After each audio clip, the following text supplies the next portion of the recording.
He stood there under the burning midday sun, clothes torn, hands trembling, dust clinging to his face. He didn't ask for money, not even food. All he wanted was a sip of water.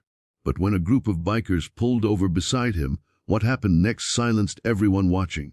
This story will remind you that kindness doesn't come from wealth. It comes from the heart. Before we begin, make sure to subscribe to our channel for more powerful, true-to-life biker stories that restore faith in humanity. The highway stretched endlessly through the dry Arizona desert, the kind of road that shimmered under the afternoon sun and made the air itself feel heavy. The roar of motorcycles broke the silence. 6 riders from the Iron Souls Motorcycle Club, a group known not for trouble, but for their brotherhood and quiet acts of kindness. Their leader, Mark Turner, was a broad-shouldered man in his late 40s, with a gray beard and deep-set eyes that had seen both the best and worst of humanity.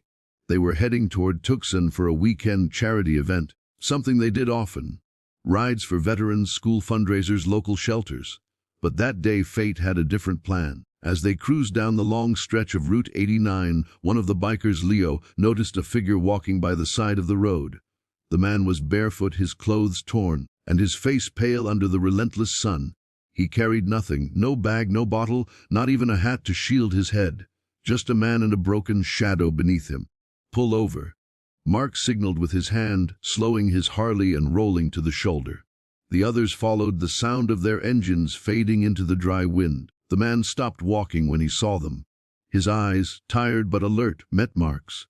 He looked about 60, though the desert might have added 10 years to his appearance. His lips were cracked, his hands trembling. "Sir," Mark said, approaching him calmly. "You okay out here?" The man hesitated, his voice barely above a whisper. I just need some water. Please." Mark turned back to his group without a word, grabbed a chilled bottle from the saddlebag of his bike, and handed it to him. The man took it slowly, as if afraid it wasn't real. He opened the cap and drank. Long, deep gulps, his body shaking with relief. When he finished, he looked up, tears in his eyes. "Thank you," he said. "I've been walking since sunrise. Nobody stopped. You're the first." Mark studied him for a moment. "Where you headed?" The man wiped his mouth and looked toward the horizon. "Trying to get to Mesa. My sister's there. Haven't seen her in 10 years. "How far'd you come?" Leo asked. "From Phoenix," the man replied quietly. "I lost my job, lost my home, been sleeping behind an old gas station. Got kicked out this morning." The group exchanged glances. What started as a brief stop now carried the weight of something deeper. Mark gestured to his bike. "Get on, we'll take you there." The man froze, unsure he'd heard correctly. You'd do that for me?" Mark smiled. "No one should be walking this road alone, brother." The man hesitated, then nodded slowly. His legs wobbled as Leo helped him onto the back of Mark's bike. As the engines roared back to life, dust rose around them like a curtain. 6 bikers and a homeless man riding through the desert sun together. They stopped halfway at a small diner off the highway. The place was old, faded paint, neon sign flickering. A waitress inside, Donna, watched curiously as the bikers walked in with the dusty stranger. They found a corner booth, and Mark motioned for him to sit.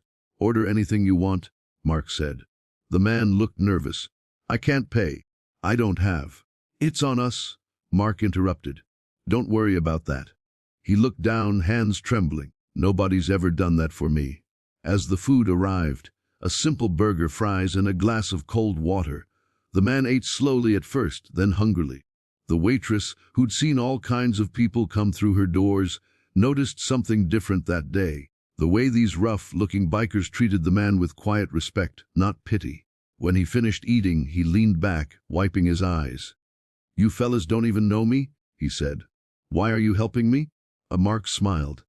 "We don't need to know you to care about you." The man nodded, speechless.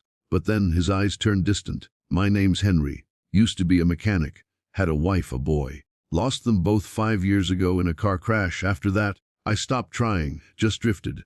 The room fell silent. The hum of the diner faded into the background. Leo spoke softly. "You still got that sister in Mesa, right? Maybe it's time you stopped drifting." Henry gave a weak smile. "If she'll even take me in." "She will," Mark said. "We'll make sure she does." They paid the bill, tipped Donna generously, and stepped back into the daylight. The heat hadn't let up, But something in the air felt lighter now. They rode for hours, the desert stretching endlessly, the engines echoing across the empty land. Henry clung to the back of the bike, wind in his hair for the first time in years. Every mile took him closer to something he'd lost. Not just a sister, but hope. As the sun began to dip, painting the sky in shades of orange and gold, they pulled into Mesa. Mark asked for directions to the address Henry remembered. Finally, they stopped in front of a small, worn-down house with a white fence and flowers by the porch. Henry got off the bike slowly, staring at the house. "This is it," he whispered. Mark nodded. "Go on." The Henry walked to the door and knocked. Seconds passed.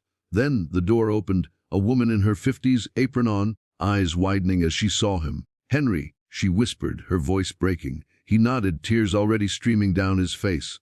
"It's me, sis. I didn't know where else to go." She stepped forward and wrapped her arms around him, sobbing. "You idiot." She laughed through tears. "You should have come home sooner."